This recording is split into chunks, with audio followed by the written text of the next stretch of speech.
The Clemson Tigers have been a powerhouse over the last decade. They won at least 10 games each season over the last 12 years, and has won 2 national championships during that time span.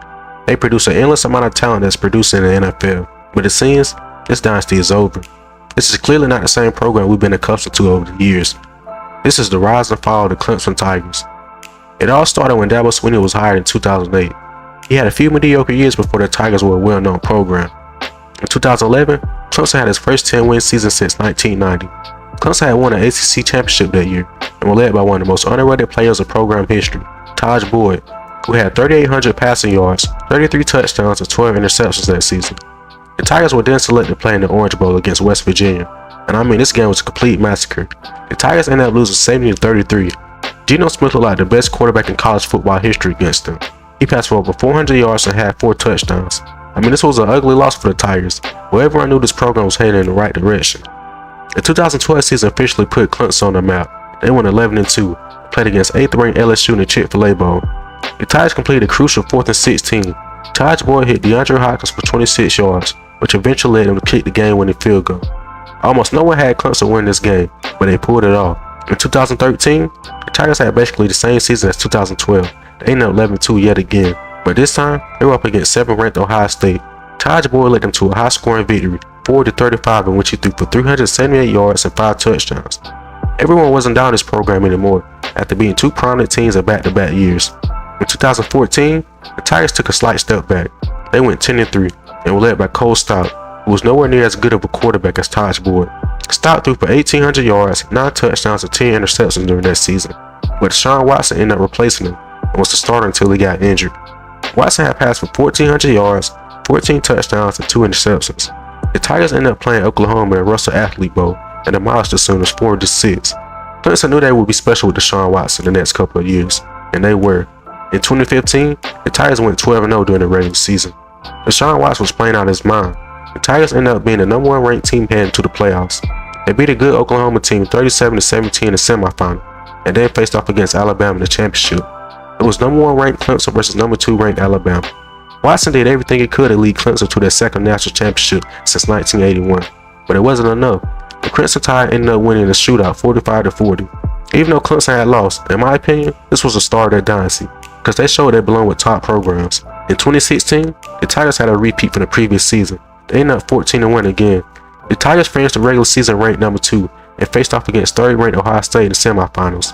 The Tigers proved that Ohio State didn't belong on the same field as them. They ended up winning 31-0, which was a complete embarrassment for the Buckeyes. Then yet again, they had to face off against Bama in the national championship. But this time, Deshaun Watson led Clemson to his second national championship in program history. Watson ended up throwing a game-winning touchdown to Hunter Renfrow. Watson ended up throwing for 420 yards and 3 touchdowns. Clemson was then deemed a powerhouse of the college football world, and Dabo Swinney was considered one of the best coaches in college football. Eventually, Deshaun Watson had declared for the NFL draft, and it looked like Clemson's run was over. In 2017, the Tigers went 11-1 with Kelly Bryant, which is pretty absurd. Bryant wasn't a top-tier quarterback by any means, but they had a great defense and a quarterback who was a solid game manager. They won yet another ACC championship against 14th-ranked Miami, 38-3. The Tigers ended up making the playoffs and was ranked number 4. They played Alabama for the 3rd year in a row, but this time, it was in the semifinal. The Tigers ended up losing 24-6. They could only get so far without a top-tier quarterback, but no one really expected Kelly Bryant to lead his team that far. In 2018, Bryant was still the guy for the Tigers, at least for a couple games, but Dabo decided to give his true freshman a chance, and his name is Trevor Lawrence.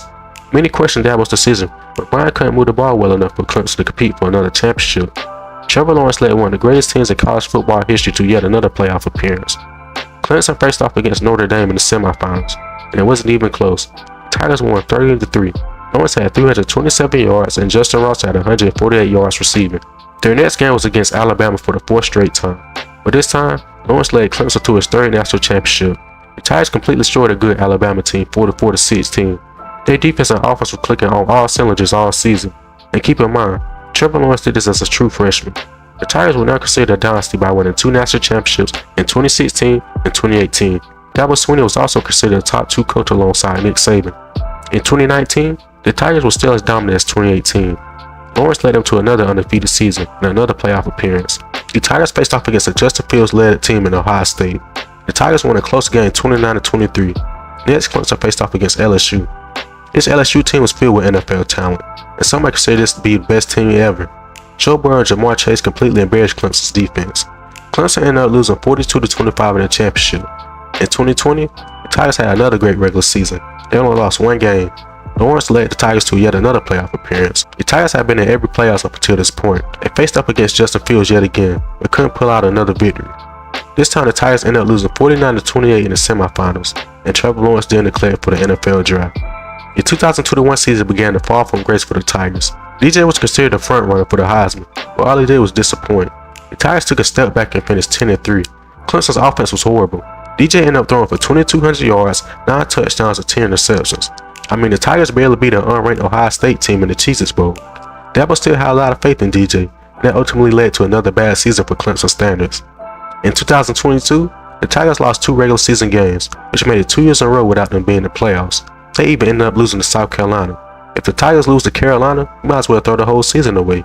DJ continued to struggle, and was ultimately benched in the ACC championship game for Cade Klubnik, who was considered Clemson's next savior at the quarterback position.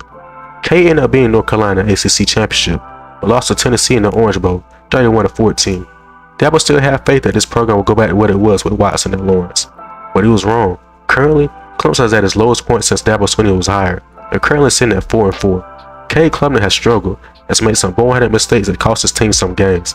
Maybe it's just growing pains with Cade, but this season has been so bad you have to question if he's the right guy or not. The Tigers just look out of sorts the whole season and finding ways to lose games. Dabo has to change his ordeals. He has to use the transfer portal and NIL deals to help Clemson get back to the correct path. Because if he doesn't adapt, this program will fade in mediocrity. Will Clemson ever go back and win another national championship, or will they continue taking L after L?